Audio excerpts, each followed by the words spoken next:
September 12th, 1897.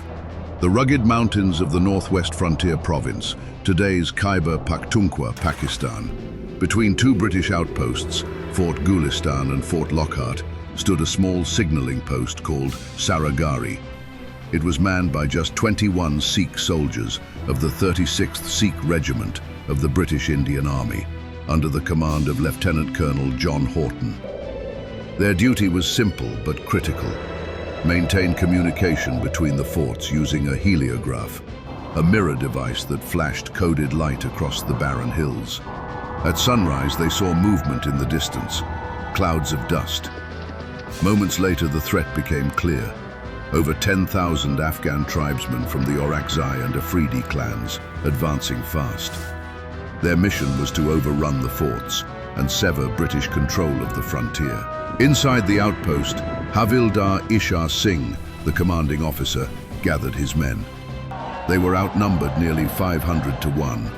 No reinforcements were coming, but retreat was not an option. Ishar Singh's words were simple: "We will fight to the end." At 9 a.m. the first assault began. The Afghan forces surrounded the stone walls, firing rifles and shouting war cries.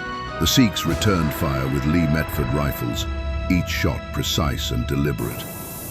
For nearly 7 hours, the defenders held their ground, relaying updates to Fort Lockhart via heliograph. Those last messages, preserved in British military records, read, "Enemy is close to the walls. We are under heavy fire. We are going to die fighting." By 3 p.m., the walls were breached. The last of the Sikh soldiers fell back inside.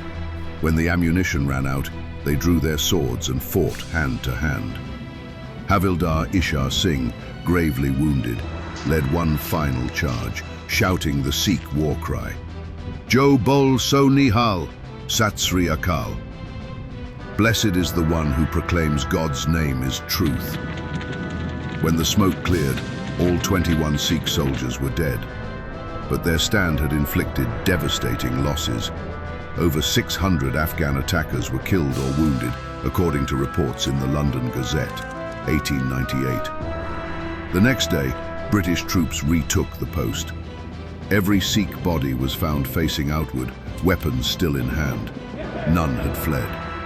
In recognition of their unmatched bravery, all 21 soldiers were posthumously awarded the Indian Order of Merit, the highest military honor available to Indian soldiers, the equivalent of the Victoria